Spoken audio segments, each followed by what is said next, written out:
कोलकाता के 61 number ward के Elliott road इलाके में एक मकान मालिक पर अपने किराएदार को तंग करने का एक सनसनीखेज मामला सामने आया है। 44 एलियट रोड में शकीला बेगम 2003 से किराएदार हैं। इस पुरानी इमारत के स्वीट नंबर 4 में वो अपने शौहर, बेटे और बहू के साथ रहती हैं। उनका एक छोटा सा पोता भी है। शुरू के कुछ साल तो ठीक थे, लेकिन उसके बाद हालात ने ऐसा रूप बदला कि उनकी जिंदगी दूभर हो गई है। शकीला बेगम और उनकी बहू सनाया शकील का कहना है कि मकान मालकिन इस्मत अहमद ने उनका पानी का कनेक्शन काट दिया है, जिसके चलते उन्हें बाहर से पानी भरकर लाना पड़ता है। सिर्फ यही नहीं, मेन गेट पर रात 10:30 बजे ही ताला लगा दिया जाता है, जो सुबह 5:30 बजे के बाद ही खुलता है, जिसके चलते शकीला बेगम के शौहर चाहकर भी सुबह की नमाज पढ़ने मस्जिद नहीं जा सकते हैं। उन्होंने लैंडलेडी से कई बार मेन गेट की एक चाबी उन्हें भी देने की गुजारिश की, लेकिन वो चाबी देने के लिए तैयार नहीं है। सनाया शकील का कहना है कि उनके सास और ससुर बूढ़े हैं, बच्चा भी काफी छोटा है। खुदा न खास्ता अगर कभी कोई रात के वक्त बीमार पड़ जाए तो क्या होगा।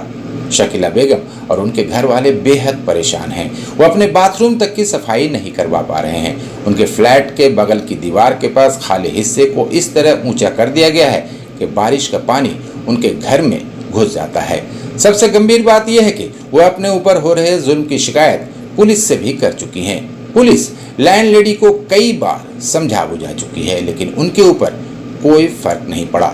थक हार कर उन्होंने मेयर फिरहाद हकीम का दरवाजा खटखटाया। टॉक टू मेयर में उनको अपनी आपबीती सुनाई। फिरहाद हकीम ने उनकी फरियाद सुनकर केएमसी की टीम को इंस्पेक्शन के लिए भेजा।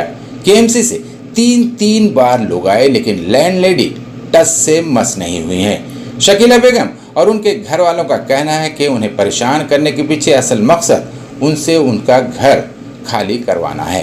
कई बार लैंडलेडी और उनके घर वाले उन्हें फ्लैट छोड़कर वहां से कहीं और चले जाने को कह चुके हैं। शकीला बेगम और उनकी बहू सनाया शकील का कहना है कि हम लोग मकान मालिक के जुल्म से इतना तंग आ चुके हैं कि अब हमें अपनी जिंदगी भारी लगने लगी है।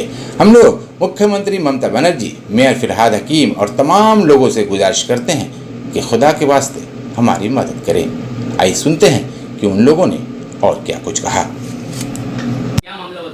एक्चुअली हम 44 एलियट रोड में रह रहे हैं। मैं फ्लैट नंबर 4 में हूँ। मेरा नाम शकीला बेगम है और मेरी जो लैंडलेडी है उसका नाम इस्मत अहमद। वो इतना तंग कर रखी है हम लोग को। पानी तो बंद की है 2009 से, और बाकी हम लोग का गेट बंद करके रखी है, और अंदर में भी 3-4 गेट बंद करके रखी है। चारों तरफ से ऊंचा करके पूरा बिल्डिंग का जितना पानी है, ड्रेन वाटर सब मेरे घर की तरफ कर दिया कि सारा पानी पूरा भर जाए, हम लोग घर छोड़ के चले जाएं।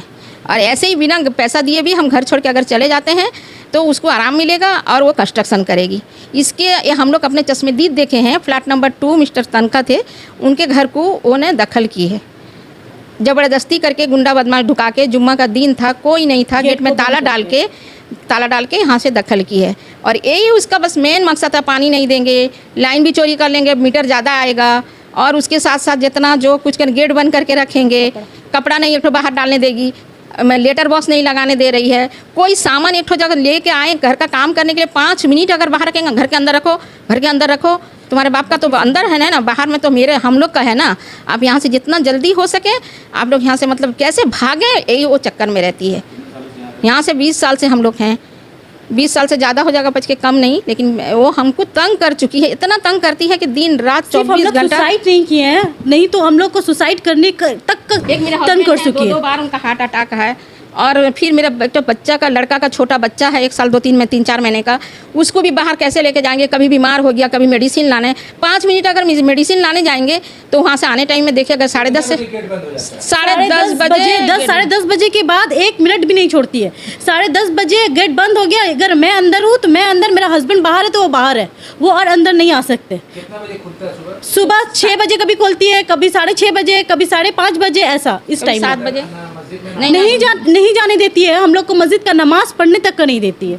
ऐसे ईद रमज़ान चले जाता है, रमज़ान में गेट बंद रख देती है, चांद रात के दिन बंद रहता है, मतलब इस तरह से। और उनके जितने हाई रेंट टेनेंट है उन लोगों के लिए वो 24/7 सर्विस देती है। हाई रेंट जो उनको 15,000 रुपया 20,000 रुपया महीना देता है, जो उनको नया 11 महीने के लिए आता है फिर चले जाता है। उन लोग के लिए सब कुछ है, उन लोग एक कॉल करेगी तो उन लोग के लिए गेट भी खुलेगा, उन लोग को पानी भी मिलेगा, सब कुछ। उन लोग बाहर कपड़ा डाल सकती है, हम लोग बाहर कपड़ा नहीं डाल सकते हैं, हम लोग बाहर कंपाउंड में घूम नहीं सकते हैं। हम लोग का सिर्फ जो है ये, वो कहती है ये तुम्हारे लिए जिंदा कब्र है। अगर अगर इस बिल्डिंग में रहना है, यहाँ रहना है तो ये कब्र समझ लो और यहीं रहना है तुमको। चाबी के लिए वो चाबी नहीं देगी, बहुत बार मांगे चाबी के लिए। अब 1 तारीख को पूरा पुलिस थाना जितना है सब बैठ के मीटिंग हम लोग किए थे। 2000 सब नहीं कोर्ट में केस चल रहा है। और हम लोगों ने टॉक टू मेयर से बात किया पानी के लिए, वहाँ से बहुत अच्छा रिस्पांस मिला, बहुत अच्छा। विथिन अ वीक में उन लोगों ने हम लोगों को मतलब डिसीजन दे दिया, उसको पानी के लिए बोला देने के लिए। हम लोग के पास भी लेटर आया, उसको भी आया, मगर उन लोगों ने टॉक टू मेयर का भी मिसयूज़ किया। उन लोग फ़ोन करके झूठ बोलती है कि हम लोग इसको पानी देते हैं और ये लोग पानी बहा देते हैं। देखिए टाइम हो गया है 5:30, अभी का टाइम 5:30 है। पानी देने का टाइम वो सब टेनेंट को दे चुकी है, मेरे घर में पानी तो आया नहीं। तो आप लोग पानी कहाँ से लाते हम लोग बाहर नल है, बाहर नल से पानी लेके आते हैं यहाँ पर लाके भरते हैं। और क्या क्या प्रॉब्लम है आप लोगों को? प्रॉब्लम ये इस घर में रहने के लिए उन लोग कोई ऐसा प्रॉब्लम जो नहीं है उन लोग नहीं देती है, हर प्रॉब्लम देखते हैं। हम लोग के साथ ये इसलिए किया जाता है कि हम लोग को निकालना है उन लोगों को। इसके पहले भी वो जो एक प्लाट नंबर 1 में भी जो रहती है मिस्टर ग्रेस हिल्लत, उनके साथ में भी 30 साल से केस चला हुआ है। ठीक है, वो भी उनका एक भांजा है आकिब, वो आता है, ये मेरे पीछे, उन लोगों का कोई कनेक्शन नहीं है, वो पीछे आके मुझे गाली देता है। उसके दामाद है शाहिद, वो आके मुझे गाली देता है। इस तरह से हम लोग लेडीज़ है, हमें और मेरी सास रहती है, मेरे हस्बैंड सुबह से जॉब में निकल जाते हैं, उन लोग आके मुझे इतना हैरेस्ट करता है, इतना हैरेस्ट करता है, मैं आपको क्या बोलूँ। हम यही चाहते हैं कि हमको पीसफुली रहा दिया जाए, जो मेरा अधिकार है वो मुझे मिले। मेरा पानी अधिकार है, मेरा एंट्रांस अधिकार है, ये मुझे मिलना चाहिए। जो मेरा अधिकार है वो मुझे मिलना चाहिए। अगर मेरी सास को कुछ होता है रात में, मुझे होता है, मेरे छोटा बच्चे कुछ होता है रात में, तो मैं क्या उसके घर में जाके नॉक करती रहूँगी? वो तो नहीं खोलेगी, वो तो दरवाज़ा नहीं खोलेगी, क्योंकि 1 तारीख को ऐसा हो चुका है। अगर लेट हो जाएगा, मेरे सास ससुर, मेरे बच्चा, मेरे हस्बैंड, मैं भी, अगर किसी को कुछ हो जाता है, इसका रिस्पॉन्सिबिलिटी कौन लेगा? मैं यही चाहती हूँ, इसका रिस्पॉन्सिबिलिटी नहीं है। कम से कम 3-4 ताला पे हम लोगों को वो लॉक रखी है। ऐसा क्यों, इतना परेशानी क्यों देती है? ये तकरीबन 15 साल से चल रहा है। 2003 में हम लोग घर लिए थे, 2003 से 2009 तक बहुत अच्छा थी।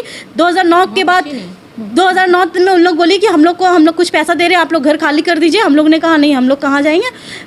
मेरी सास ने कहा मेरे बच्चे लोग का स्कूल पास में ये, हम लोग नहीं जाएंगे। बस उसके बाद से हम लोगों को इस तरह से हरेस किया गया, इस तरह से कि हम लोग मतलब सुसाइड करने इस तरह से हम लोगों को किया। और हम लोग के पास कोई ऑप्शन नहीं है, हम लोग को कुछ समझ में नहीं आ रहा। अगर इन लोग कुछ नहीं करेंगे तो हम लोग कैसे जिएंगे ये घर पे? ये हम लोग के पास यही है कि हम लोग पूरा फैमिली सुसाइड कर ले, इसका रिस्पॉन्सिबिलिटी कौन लेगा? 15 सालों से जो आप लोग जी 15 साल कंप्लेन बहुत ये किए मेरे हैं, सास थाना में भी बताएंगे किए आपको। हैं। वो मैंने लाल बाजार थाना में जाके था, लाल बाजार इसमें जॉइंट कमिश्नर ऑफ पुलिस वहाँ पे क्यों किए हैं, OC DC साउथ DC सबके पास में कंप्लेन की। हम लोगों ने साउथ DC को दिया है, हम लोगों ने लाल बाजार थाना में दिया है, हम लोगों ने सबके पास गया, टॉक टू मेयर के पास गया है, और हम लोगों ने कॉर्पोरेशन के पास गया है, हम लोग सबके पास। मगर ये लेडी किसी का नहीं सुनती है, ये ना थाना का सुनती है, ना ये कॉर्पोरेशन का सुनती है, और ना ही ये MLA का सुनिए, हमारा जो मेयर फराद हकीम का नहीं सुनिए। उनको फ़ोन करके झूठ बोल रही है कि हम पानी देते हैं, वो उनको भी, वो सब कुछ इनके पैर के नीचे है। ये किसी का नहीं सुनने वाली है, किसी का भी नहीं सुने। हर वक्त होती है मेरा कोई नहीं है, हम लेडी है, हम 3 लेडी है। आप 3 लेडी है तो आपका दामाद है, आपका 2 दामाद यहाँ रहता है, आपका भांजा रहता है, और आपका बहन रहती है, पूरा फैमिली भर के रहती है। और इन लोग बोलते हैं कि हम लोग 2 लेडी है, हम लोग 2 लेडी है। ना मेरे लड़का को 2009 में इसके पापा नहीं थे, हज में गए हुए थे, इतना मारी है गेट में पकड़ के कि उसको सुला के 20-20 लड़का को चढ़ा के उसको पिटाई है। सुबह के नमाज तो एक 15 साल से चीज़ को झेल रहे, काउंसिलर MLA मेयर सबके पास अब चलेंगे। अब आप लोग क्या चाहते हैं? अब मुझे ममता बनर्जी से ये है दरखास्त कि वो हमारा मदद करें। हम लोग बहुत परेशान हैं, हमको घर से निकाले नहीं, बस मेरे घर से निकाले, जो नॉर्मल लाइफ हम लोग जीते हैं, हम लोग भरोसा भी है नहीं। जो ये हमको किसी टाइम में बाहर निकलते हैं, शादी में, ब्याह में, किसी में भी जाते हैं, ताला लॉक कर देती है। हम लोग घर में जो रहता है वो घर में, बाहर में जो रहता है वो बाहर में। हम लोग अपने आप को यहाँ अनसेफ मांगते हैं एक ताला के अंदर, क्योंकि वो हम लोग को घर से निकालने के लिए बहुत कुछ कर चुकी है। कब हम लोग के साथ कुछ और कर दे, कुछ बुरा कर दे, इसलिए हम चाहते हैं कि हम लोगों का सेफ्टी, ये हम लोगों का पुलिस पाकिस्तान थाना के ऊपर है, ये लाल बाजार को चाहिए हम लोगों का हेल्प करे। और ममता बनर्जी को देती नहीं है चाबी, किसी को नहीं देती। ममता बनर्जी से मेरा ये दरख्वास्त है कि वो हम लोगों का मदद करे। वो घर से निकालना है, हम लोगों को घर से निकालना है, और घर पे, इस घर पे हाई रेंट टेनेंट को देना है, जो 20,000, 30,000, 25,000 महीना उन लोगों को दे सके। हम लोग इतना नहीं देते हैं क्योंकि हम लोग भाड़ा सलामी में रहते हैं। इसलिए एक और आप लोगों को जी मैंने हम लोग के घर पे मीटिंग हुआ था, उनकी छोटी बेटी शारा आई थी, आकर बोली कि हम लोग को सेटलमेंट करना, तो हम लोग बोला ठीक है, हम लोगों का जो चल रहा है हम आपको रेंट देंगे, आप हमसे रेंट लीजिए, जो भी है हम लोग का प्रॉब्लम सॉल्व कीजिए। वो बोलती है कि कोई प्रॉब्लम सॉल्व नहीं होगा, इसका एक ही सोल्यूशन है, आप कम से कम 2-4 लाख रुपए लेके घर छोड़ के चले जाइए।